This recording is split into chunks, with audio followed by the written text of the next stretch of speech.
A paz do Senhor, queridos alunos da Escola Bíblica. Iniciamos mais uma edição da nossa Sintonia da EBD. E hoje temos um conteúdo muito especial. É dia de podcast. Um momento preparado para edificar a sua fé, aprofundar o conhecimento da palavra e preparar o coração para a lição deste domingo. Está no ar o podcast da lição na Sintonia da EBD. Sintonia da EBD. Sintonia da EBD. Olá, bem-vindos à nossa conversa de hoje. Temos aqui um material bem interessante, uma análise detalhada, do terceiro capítulo da Epístola de Paulo aos Filipenses. O título já dá uma dica: A Vida Cristã Rumo ao Alvo. E essa análise vem da PEC, que, pelo que a gente entendeu, é tipo um programa de educação continuada da Igreja Assembleia de Deus, lá em Bom Jesus dos Perdões, Ministério Missões. Então, a nossa ideia aqui é mais garimpar mesmo, sabe? Pegar as ideias centrais dessa análise. Ela usa uma imagem bem forte, A vida cristã como uma corrida, uma competição assim bem determinada e com foco único, Jesus Cristo. A gente vai dar uma olhada nos alertas que o documento faz, na transformação radical que ele destaca na vida do apóstolo Paulo e nessa coisa de manter o olho no prêmio final. Bom, vamos começar a desembrulhar isso então. O documento já começa, colocando uma tensão importante na mesa, Que é a luta contra ensinamentos que, segundo essa análise, não só desviam o cristão da corrida, mas também roubam uma coisa essencial: a alegria. Então, o primeiro ponto grande que essa análise aborda são justamente esses perigos, os falsos mestres. O documento chama eles de judaizantes. Pelo que a análise mostra, qual era exatamente o problema, a ameaça que eles traziam ali para os cristãos de Filipos? A análise descreve eles como um grupo que insistia muito, que a fé em Jesus não bastava. Eles ficavam batendo na tecla que era preciso seguir partes da lei mosaica, principalmente a circuncisão, como condição para a salvação, mesmo para quem não era judeu e se convertia. E o documento é bem direto nisso, classifica essa ideia como algo que feria de morte a doutrina da salvação pela graça por meio da fé. A ideia central que ressalta é que o evangelho, na visão de Paulo, que está ali, ele não aceita aditivos. Tentar colocar mais coisa, tipo obras, rituais, na verdade seria invalidar tudo, perder o evangelho. Como está lá em Efésios 2,8, Nossa, interessante como a análise já conecta essa questão de doutrina com uma consequência bem emocional, o tal do roubo da alegria cristã. Como é que essa alegria é descrita ali e como que esses ensinos conseguiam minar ela? Então, a alegria ali não é vista como um sentimento que vai e vem, que depende do que está acontecendo. A análise coloca como o clima principal, tipo a atmosfera mesmo da vida cristã. Cita Paulo falando: alegrai-vos no Senhor. É um comando, Não é uma sugestão. E a fonte dessa alegria, segundo o documento, e olha que Paulo usa a expressão em Cristo, mas 164 vezes, a análise até conta isso, está na comunhão com Ele, na segurança desse relacionamento, não nos altos e baixos da vida. Já o legalismo desses mestres, ele fazia o contrário. Criava um fardo, um peso, aquela sensação de ter sempre que cumprir regra, ritual, para Deus te aceitar. Isso gerava ansiedade, Aquela coisa de nunca ser bom bastante. E aí acabava com prazer, com a leveza de servir a Deus por gratidão, pela graça que a gente recebeu. É como se pegasse um presente de graça e falassem: não, agora você tem que pagar em prestações. Entendi. Então não era só uma discussão teológica no ar, Mexia fundo na experiência de cada um ali. E a análise fala também do impacto na comunidade, na igreja toda. Sim, sim. O documento lembra uma coisa importante da história. Os problemas internos, as brigas por doutrina dentro da igreja, sempre foram potencialmente mais perigosos que a perseguição de fora. A preocupação do Paulo com Filipos, que era uma igreja que ele gostava muito, vinha justamente das notícias desses ataques internos, que estavam causando confusão, divisão, instabilidade. E para alertar o pessoal lá da gravidade da coisa, o Paulo não mede palavras. A análise destaca 3 termos que ele usa, e são imagens bem chocantes para a época: cães, maus obreiros e falsa circuncisão. Nossa, são termos fortes mesmo. Como é que a análise interpreta essas metáforas nesse contexto? O que o Paulo queria dizer com essas imagens? Olha, segundo a interpretação que está lá na análise, cães, naquela cultura, não era o cachorrinho de estimação de hoje, né? Eram vistos como animais impuros, vira-latas, que ficavam revirando lixo atrás de resto, de carniça. Então a metáfora pinta esses falsos mestres como gente espiritualmente impura, buscando podridão de doutrina, erro, heresia, distorção, para se alimentar e, o pior, para espalhar para os outros. Maus obreiros sugere gente que está trabalhando dentro da igreja, se apresenta como construtor, mas o trabalho deles, na verdade, prejudica. Em vez de construir a fé e a comunidade, eles agem como demolidores, minando a confiança na graça, semeando discórdia. E por último, falsa circuncisão, aponta para a fixação deles num ritual físico, a circuncisão. Paulo, que a análise cita, chega a usar uma palavra que pode ser traduzida como mutilação. Quer dizer, sem o significado espiritual original e transformada numa exigência para a salvação, era só um corte na carne, sem valor nenhum para Deus, um fim em si mesmo. E é nesse ponto que a análise nos leva para um lugar fascinante.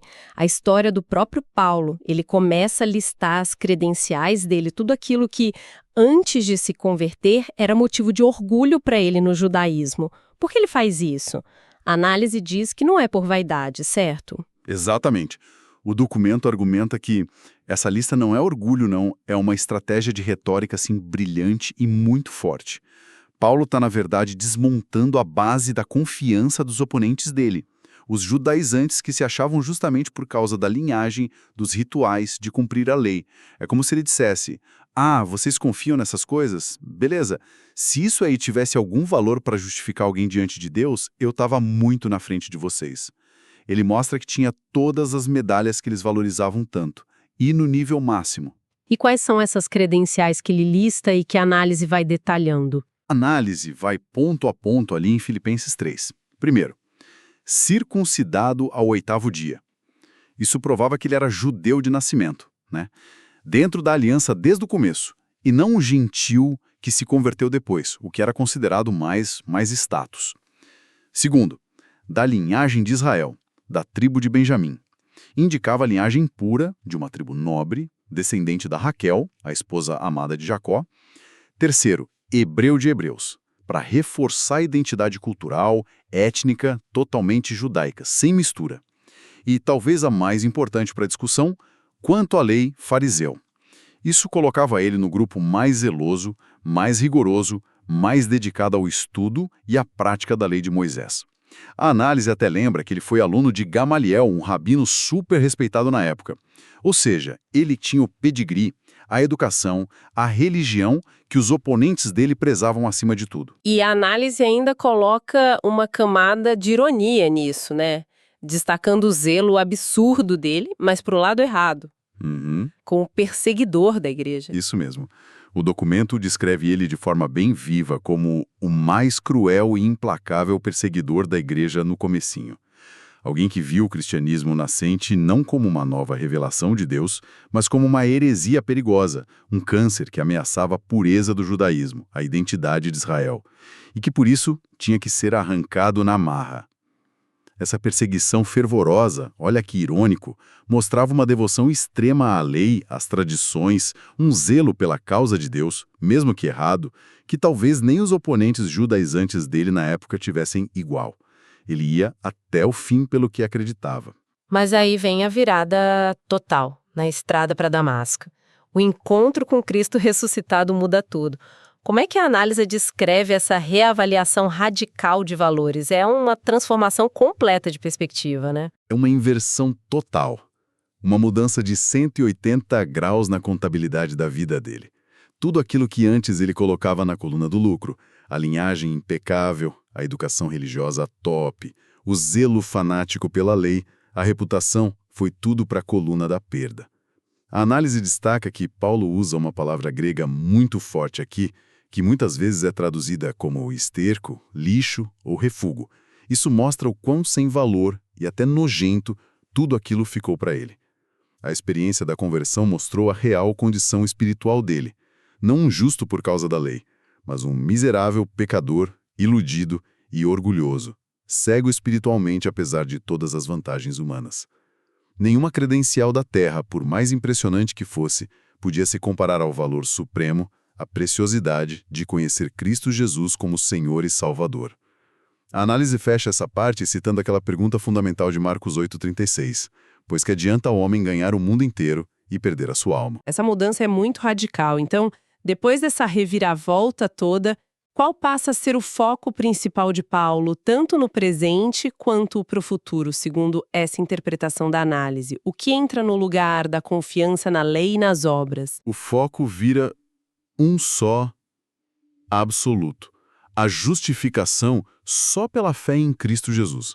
Ou seja, a convicção de que ser declarado justo, reto, aceitável diante de Deus não vem de jeito nenhum pelo esforço de cumprir a lei ou por mérito próprio.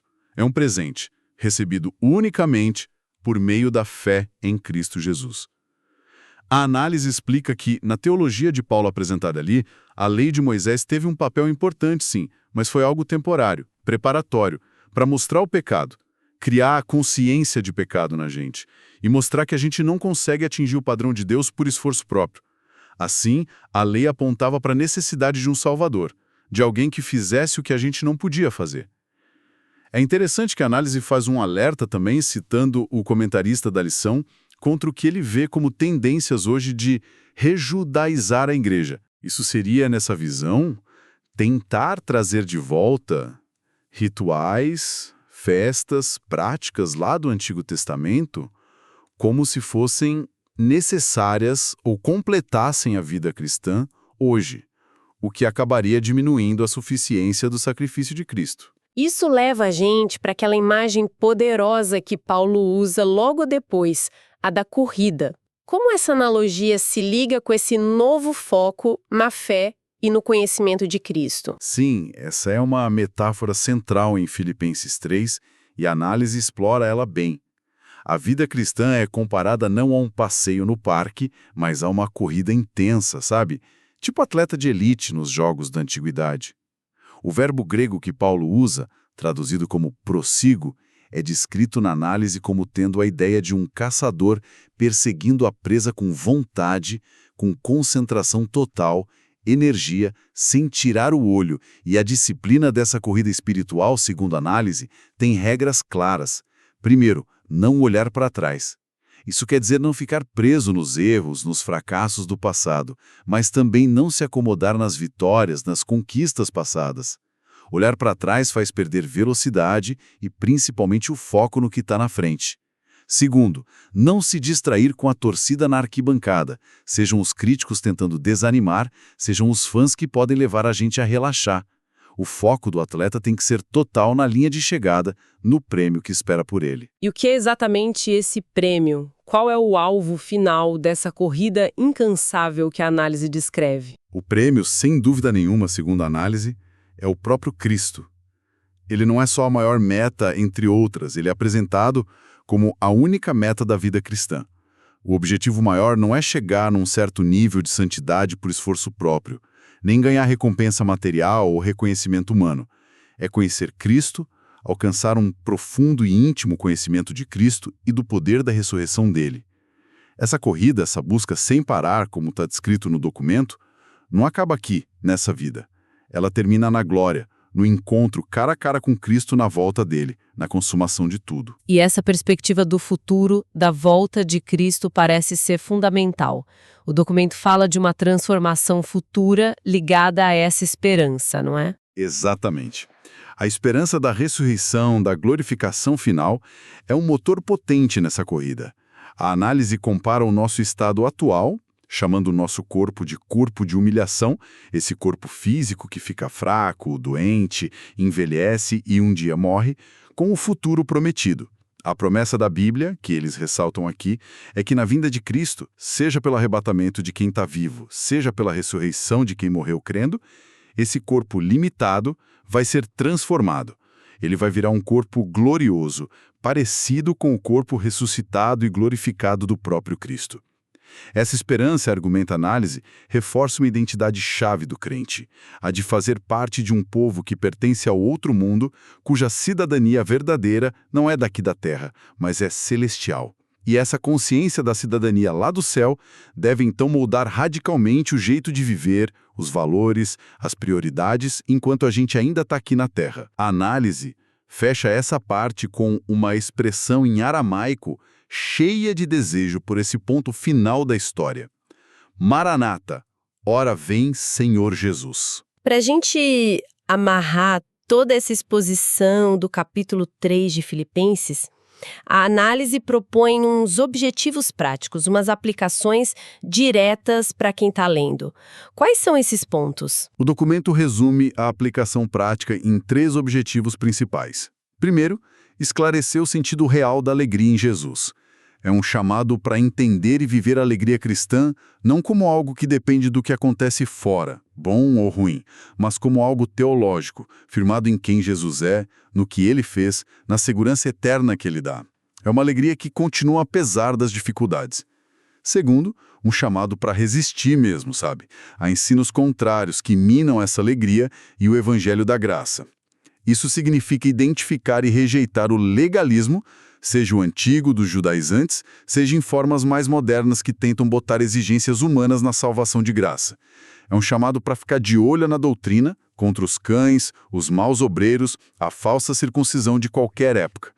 E terceiro, renovar a decisão todo dia de seguir em frente para o alvo, que é Jesus. Tomar a decisão consciente de esquecer das coisas que atrás ficam, os pecados perdoados, os fracassos superados, mas também as conquistas passadas que podem gerar orgulho ou fazer a gente parar e avançar. Manter o foco firme em Cristo, descrito lá em Hebreus como o autor e consumador da fé. Excelente! Então, fazendo um resumo rápido do que a gente tirou dessa análise específica de Filipenses 3. A imagem que fica é essa da vida cristã com uma jornada, ou melhor, uma corrida muito focada em Cristo, uma corrida onde é super importante proteger a alegria que vem da graça, resistir a tudo que tenta colocar peso humano nessa graça e manter o olhar fixo no prêmio final, o próprio Cristo e a transformação gloriosa que ele promete. A bagagem do passado, boa ou ruim, fica para trás, para poder correr atrás dele sem parar. Exatamente. E essa ênfase tão forte na corrida focada em não desviar do alvo principal, como a análise coloca, deixa a gente com uma reflexão interessante, que vai além até do contexto religioso específico, né? Inspirados por esse desafio final do documento sobre manter o foco, a gente pode se perguntar, em qualquer projeto importante que a gente abraça na vida, seja espiritual, profissional, pessoal, qualquer coisa, quais seriam os equivalentes modernos dos judaizantes ou das distrações da arquibancada? O que pode estar, assim, de fininho, roubando nosso foco daquilo que é realmente essencial, do prêmio que a gente definiu como mais importante. E por outro lado, como é que ter clareza total sobre o nosso porquê final, o objetivo maior que move a gente, impacta o como a gente vive a nossa própria jornada, as escolhas que a gente faz, a energia que a gente coloca em cada passo. Fica aí algo pra gente pensar, né?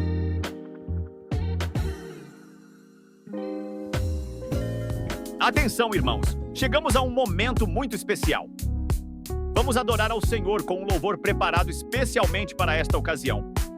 A letra deste cântico está baseada na próxima lição da nossa escola bíblica dominical, que vai nos ajudar a fixar o tema e a mensagem que estudaremos. Que, enquanto cantamos, o Espírito Santo grave em nossos corações as verdades da palavra de Deus. Vamos lá? É hora do louvor na sintonia da EBD. Sintonia da EBD. Sintonia da EBD.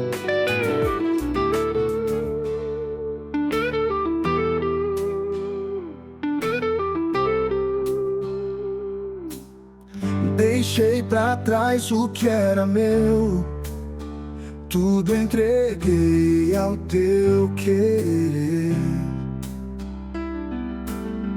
O mundo já não tem valor, pois encontrei em ti meu viver.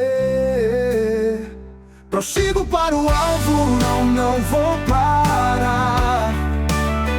Há uma coroa que me espera lá. Jesus é o prêmio, minha paixão. Correndo vou de coração em chamas. Tudo que eu tinha perdi por amor, mas ganhei tua graça e teu favor. Esquecendo o que ficou pra trás, olho pra frente, pro teu santo lar. Prossigo para o alvo, não vou parar. Há uma coroa que me espera lá. Jesus é o prêmio, minha paixão. Correndo vou de coração em chamas. Quero te conhecer, poder te sentir, na tua morte, na tua unção. Transforma-me, Senhor, no teu querer. Renova em mim tua salvação. Prossigo para o alvo, não vou parar. Há uma coroa que me espera lá.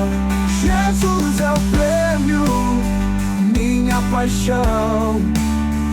Correndo vou de coração em chamas. Quero te conhecer, poder te sentir, na tua morte, na tua unção. Transforma-me, Senhor, no teu querer. Renova em mim tua salvação.